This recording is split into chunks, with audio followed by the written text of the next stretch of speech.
time. Why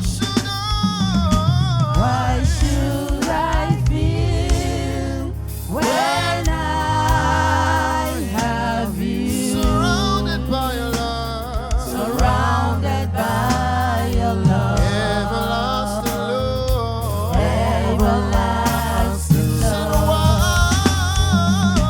why Should I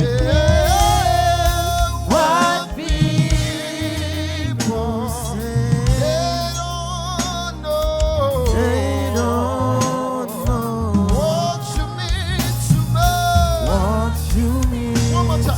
Say they don't know what you mean to me. What you mean? Yeah. Can you just jam those hands together and glorify the name of your Father in this place? Come on, come on, come on, come on. The Bible says, let every life that have breath praise the name of our God. Hi everyone, welcome to Hype Tribe's Tuesday Conversational Hangout. This is where we continue our conversation from Sunday, and like we announced that some questions should be sent in, and we're going to be treating them today. So I still have my guest, my powerful guest. I have Didi's Beauty here. I have my Oga photographer here, and I also have my entrepreneur extraordinary. Yes, Precious is also here with us. We just want to pick up from where we stopped on Sunday. So please, if you are watching us now, and probably you're not in church on Sunday, please go and check the YouTube channel. You see any of the videos. We might even embed the link in the caption for this video, so you can go and watch it, and so that what we are saying today would not be strange to you, really. So on Sunday we started a conversation on vocation and upskilling, and we looked at the way formal education you might do something different from formal education, and something entirely different, and you are making a living out of it. So today we're going to just start with questions, and I'm going to be as fast as possible so that we don't disappoint anybody that sent their questions. The first question here, which three of us are going to answer, is how did your formal education impact your current field?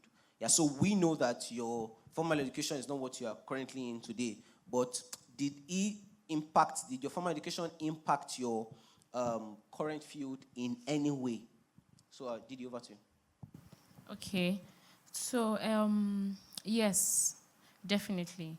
It affected my business in the way that, okay, so I studied linguistics, as I earlier mentioned. I studied linguistics, and as we all know, is a scientific study of language. So it helped me to learn how to communicate. So now I know how to deal with clients. I know how to deal with my clients. I know how to communicate effectively. So that is how I'll put it. So one thing is what you study in school, that's your education, is your foundation, and it will help you. That's what you leverage on. That is what you carry. It will help you to deal with people.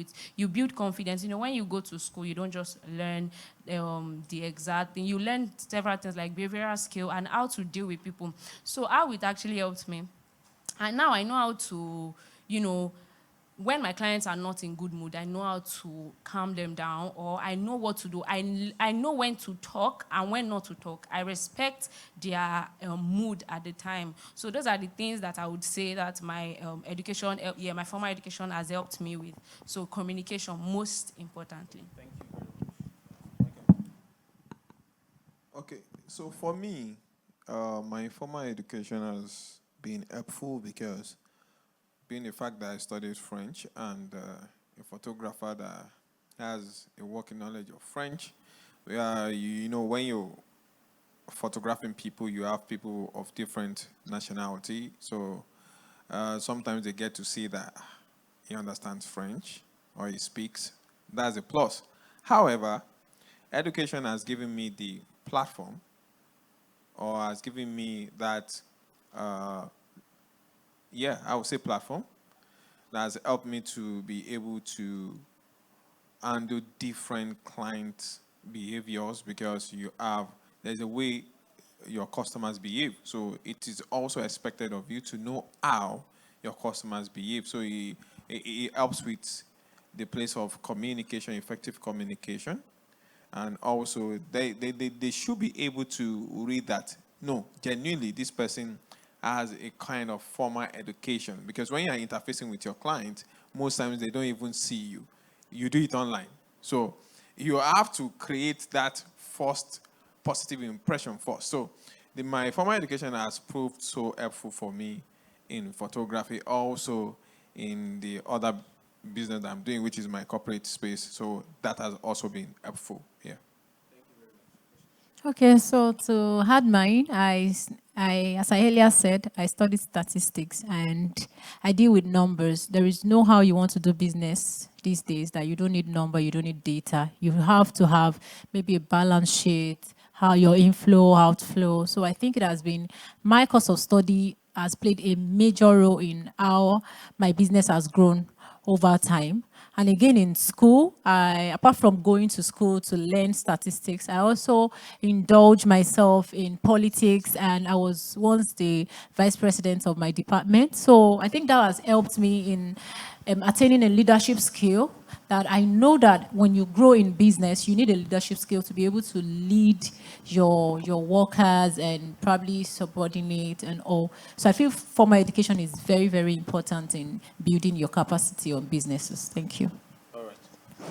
Okay, so I was also going to add the place of adaptability. So yes, my formal education helped me with that, because moving from French to photography, you have to be adaptable, because there are some things. She likes numbers. I don't like numbers, like say in context, because I now understand numbers more because I'm now into business. Yes. If you want, in fact, my friend normally makes jest of me that you and calculator, you are two force, like you are parties. Because yes, you need to now understand number. I don't know, I might not know X plus Y then, but now I know the current one. Yes, which is the most important one for me. So adaptability is key. I needed to also leverage on some apps, so you know that this is what you need. You need to get some apps that can do the job for you. You have to also work on your Excel skills at some point in time. So it has also helped me. That was really appreciated. So we have heard how formal education is also very, very important. So I know the way the conversation is going. If we are not careful, it might sound as if we are downgrading formal education and say, "Oh, just learn a skill and you are fine and you are this and that." So, but formal education is very important. Thank you for sharing your experiences. And I also think that the rigor of school, the tests you have to read for, the exams you have to read for, submitting assignments, the deadlines. Because if you cannot submit project deadline, how can you submit client deadline in the real life? Yeah, so I think, yes, all those things, they create like a mental environment for you to help you to be able to deliver in the outside world. Now, we need to move faster with these questions. So let me ask this question. Which is more effective, getting a formal education and upskilling later, or getting a formal education in your desired skill? Okay, personally, I would say that, people are, we are all open to different opportunities, right? Some people don't have the opportunity to do one now, then start later. Some people just have the opportunity to just pick one. So, but then in my own, I would say that you should, if you know what you want to do already, it would be better if you venture into it at once. Like, let's say you want to be a fashion designer. I would say you go to a fashion school, because yes, don't waste time dilly-dallying, like want to do this one first, then come back, because you would also learn well there. Then you're strictly learning what you want to. Then in my own opinion, I think that is what I would say. Thank you so much. Thank you so much for that. So I'm going to join that to one question that is here. So this question is, it's quite a long read, but I'm going to read it out. Then I'll join into what she just said now.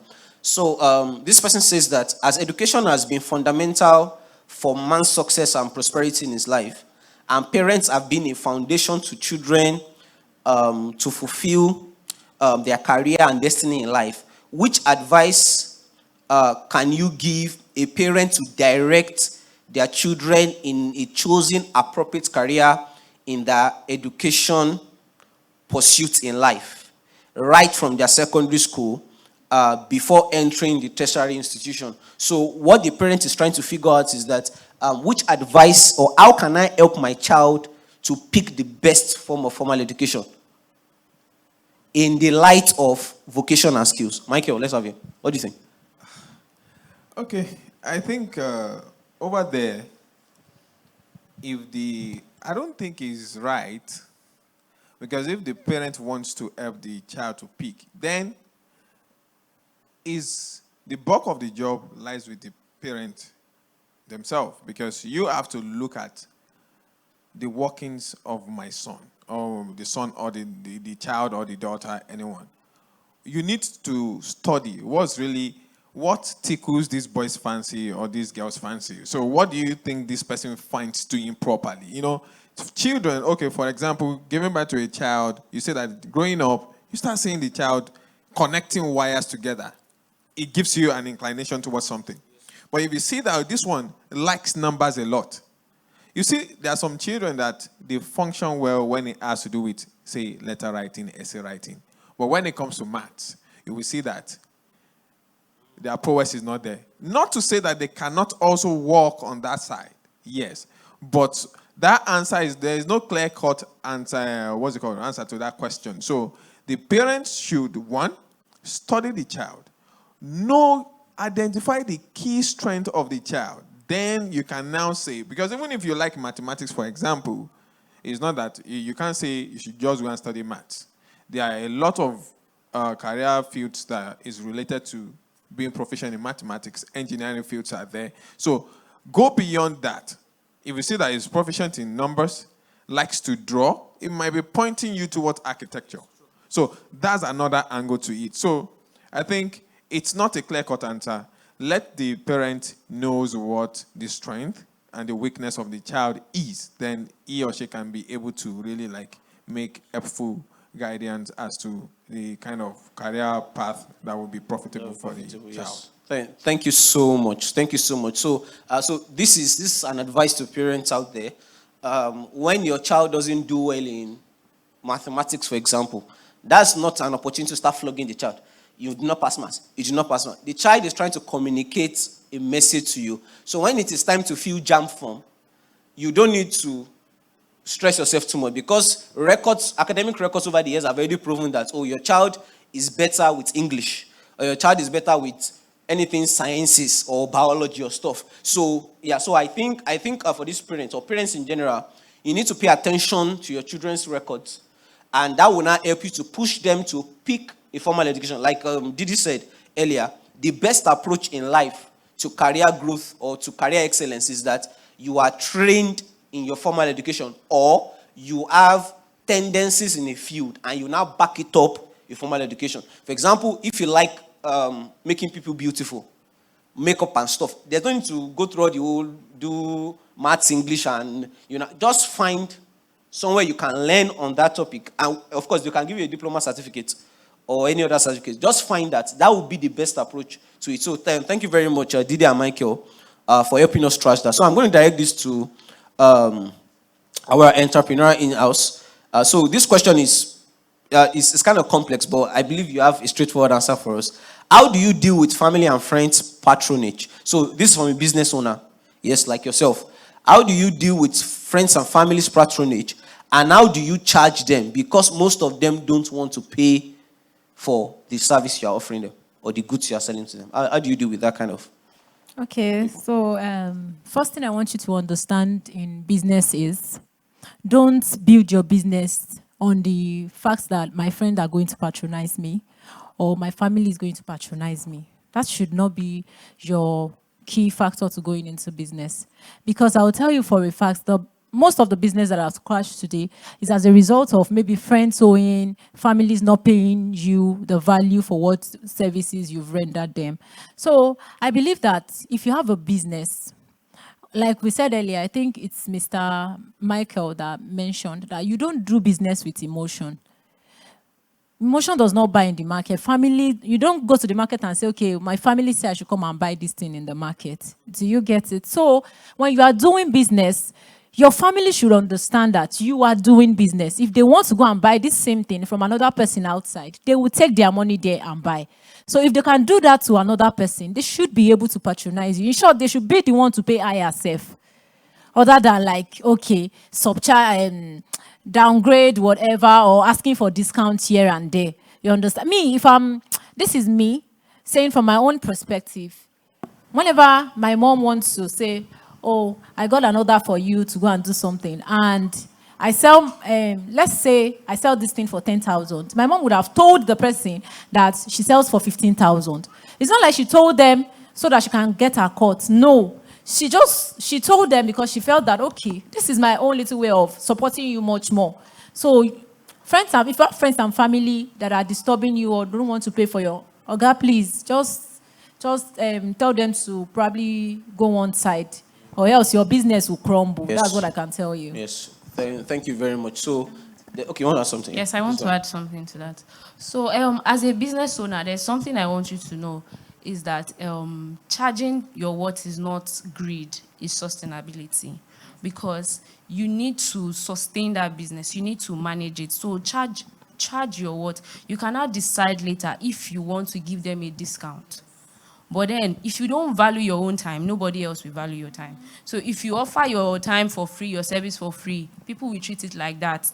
When you start small, you don't want to remain small. You know you know what your goal is, you know what your goals are. So, and you want to attain that, you do not do everything for free. Set a price for it. When anybody reaches out to you from your family, friends, you tell them politely, this is my rate card. This is how much I charge. Then they will tell you, oh no, you're not supposed to charge like that. Okay. You are my family and friend, all right, but then I can discount you this as family, but then you have to pay me because that is how you grow. Yes. And I'm very sure they also want you to grow. Yes, thank you very much. Thank you very much. So I was going to ask a question, but you're in the spirit actually. You answered that question. There was a question about how do I know when it's time to charge my worth? So I think we've already brought it together. She has talked about how you don't mix business with pleasure.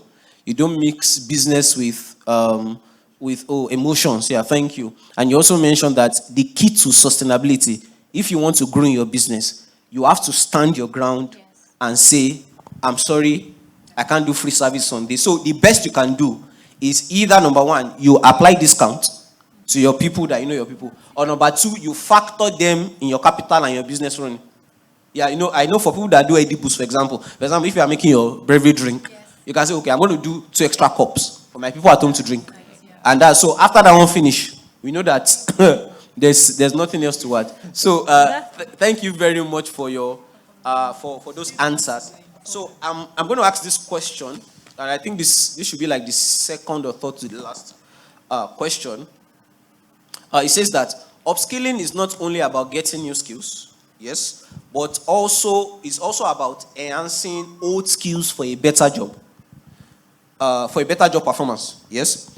But what then was your biggest motivation, or what is the biggest motivating factor to get a new skill and not enhance the ones you have in your chosen field? So remember on Sunday we spoke about we are not only talking for people that they studied something and they are branching to something else. People that probably you are in banking, for example, and you want to go and do music. Mm-hmm. Yes. So what do you think, Michael? Now I'm putting this question to you. What do you think can be the biggest motivating factor to say, I'm going into something new entirely? I want to go. Mind you, there are bills to pay. You have to eat. You have dependents on you. So what can I understand in my mind that will really push me to go for it? Okay. For me, it's not cast in stone. Because some people will tell you the fear of going broke will propel them to learning new and functional skills that can work anywhere in the whole wide world. So for me, I'll take myself as an example. Transitioning from French to, say, customer service now, number one, authority. Because if I'm in a field, I want to be a voice that should be heard. So if you want to do that, you have to learn from the ropes. Like, you have to learn from the scratch. Okay, because if you don't learn from the scratch, on what premise will you be talking or doing things with? No. So you should learn. I need to learn fundamental skills. Okay, for example, when I moved down to Lagos, like I said earlier, personally, I don't like to sit for a very long time. Like, sit in a position and have me restricted to one, confined me to one space. No. I had the issue. I got to the office. I looked at that job like this. My guy looked at me.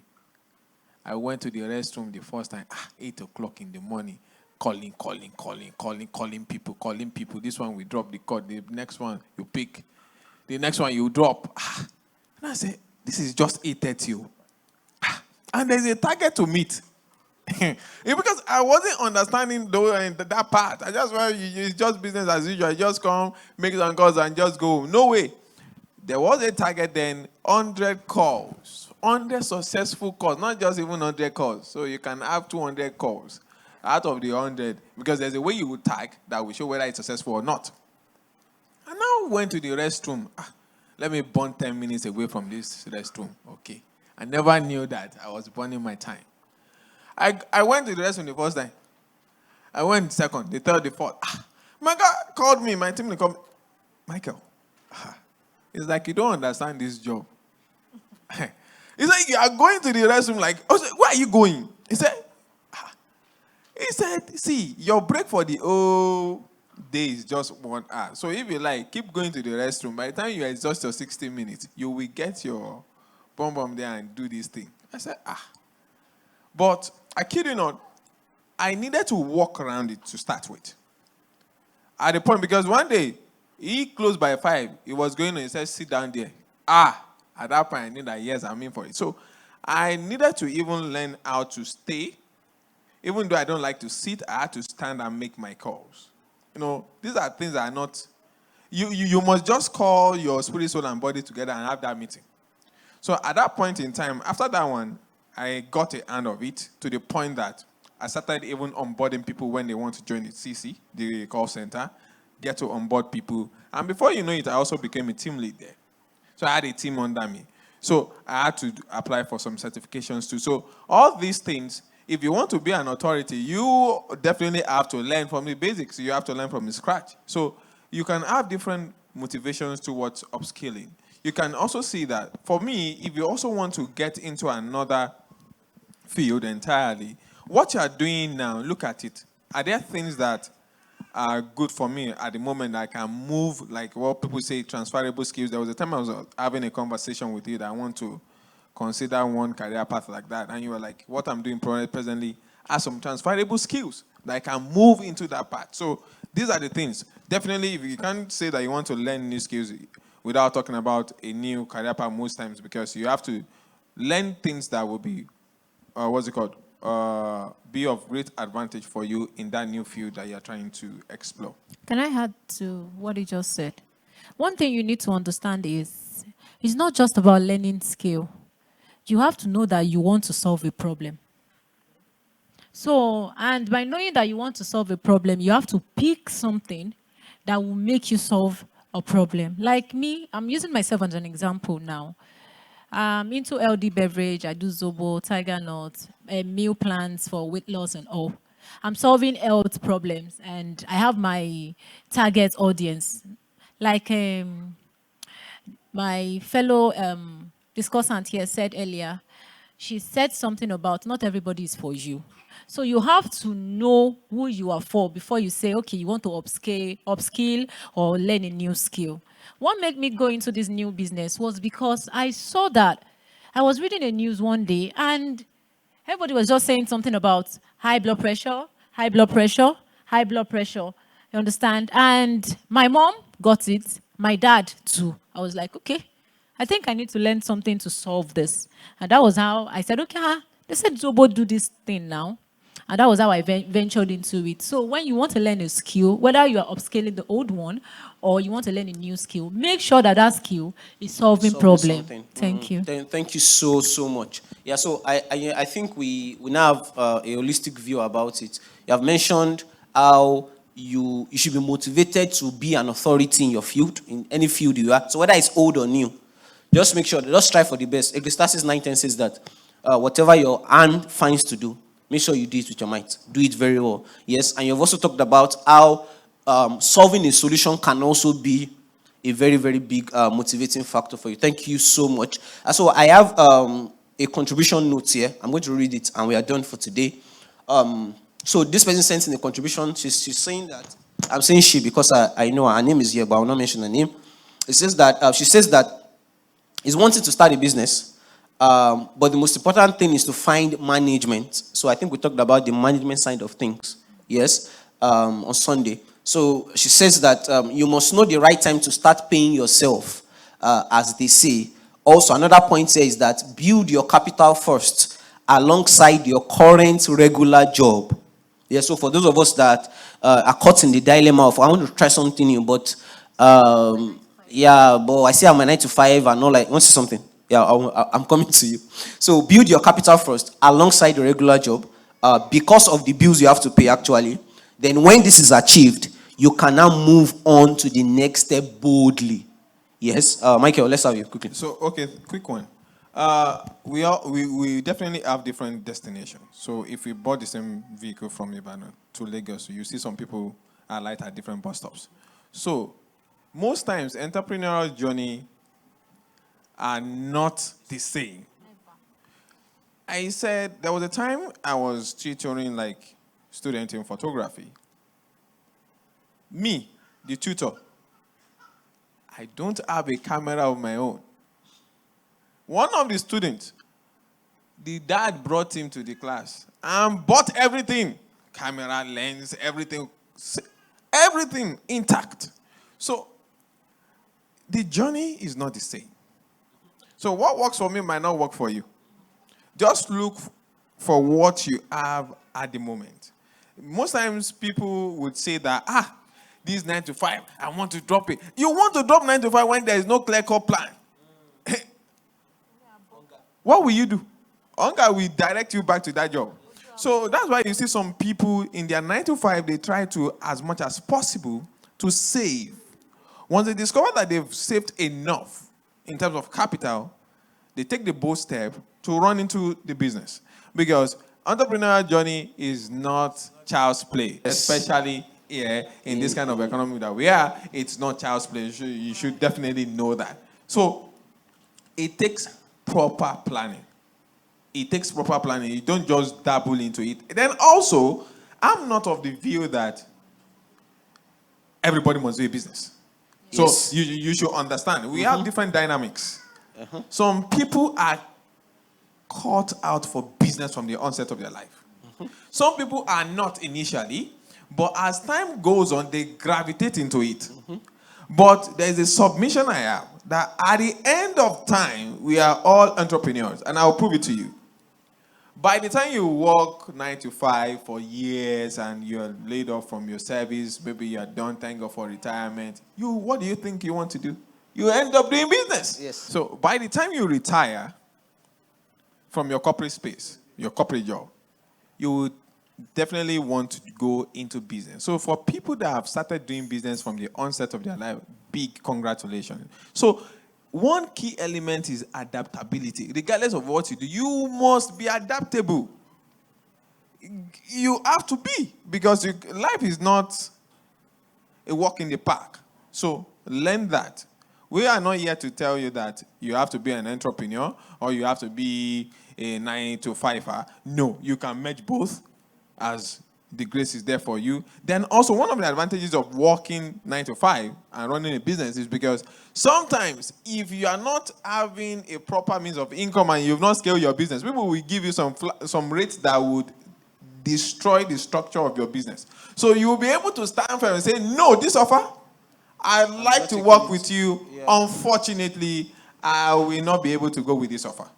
There are sometimes, but if you don't have any alternative, hunger will tell you, go and take that thing now. But, Yeah. okay. Thank you so much, Michael. Thank you so much. I appreciate all our responses on that. So there's a question here, and I'm just going to say the answer to the question directly. So this person is asking if they can get a capital to start their business. Yeah, so can I get the capital to start my business? So the question is just that please reach out to any of the business network members. So on Sunday, if you remember, if you're not in church or you're in church, I believe you're in church, try and meet some of the members that they announced and go to them with a proposal. Please don't just go and say, I want to do this with word of mouth and this is how much I want. So please go there with a proper proposal. If you don't know how to draft a proposal, there are resources online, do your research, your market and everything, and just compile it into a small document and hand it over to any of the business network members. Then from there we can now start talking about funding your business or giving you capital. So thank you so much, guys. So on a final note, we are going to do this very fast. I know we are all entrepreneurs. We have brands that we control. So please tell us the name of your brand, exactly what you do, and where we can find you if we want to reach you. Okay, so for me, I'm a makeup artist, like I mentioned before, and my brand name is Diddy's Beauty. Diddy is spelled as DIDDY _S_beauty, and you can find me like that on Instagram and also on TikTok. Okay, thank you very much. Michael. Okay. So, my name is Michael, and my business is La Beauté Photography. It's a French name, so La _. Then you have Beauté spelled BEAUTE. Then you have photography that ends with I. That's PHOTOGRAPHIE, photography. So I'm on Instagram as that. So I'm a pro wedding photographer, and I also do headshots too. Thank you. Okay, so my business name is Famalio, and I deal in LD beverage like Zobo, Tiger Nuts, meal plans for weight loss, weight gain, all of that. And you can find me on Instagram, Famalio, Famalio, together, and on Twitter, Famalio. Thank you. All right, thank you so much. So for myself, I'm Olayiwola Sorunke. I'm involved in many brands, and I think if I call one particular brand on this session, it might seem unfair. But I do design, I do creative directing, I do product design, product thinking, product concept. You have an idea, a digital product, you want to bring it to life, you can reach out to me. We'll help you design your user experience, user interface. We'll actually help you plan the way your product can go. So you can find me on, just go to Google, search my name on Google. Yes, I think I can say that. Search me on Google. You will see, once you see my face on that profile, I'm the one. You can send me a message and we can talk. So thank you so much for your time. My speakers, thank you so much. Till we see you again next time, please keep learning. Don't stop learning. Keep upskilling. And I trust that God will help you to get to where you want to get to in Jesus' name. Amen. Thank you so much, guys. Bye-bye. Why should I fear what people say? They don't know. They don't know What you mean to me. what you mean. One more time. Why should Why should I feel when I have you surrounded by your love, surrounded by your love, everlasting love, everlasting Said, love? why? Why should I feel what people say? They don't know. They don't know What you mean to me. what you mean. One more time. Say, they don't know. They don't know What you mean to me. what you mean. Yeah. Can you just jam those hands together and glorify the name of your Father in this place? Come on, come on, come on, come on. The Bible says, let every life that have breath Praise the name of our God.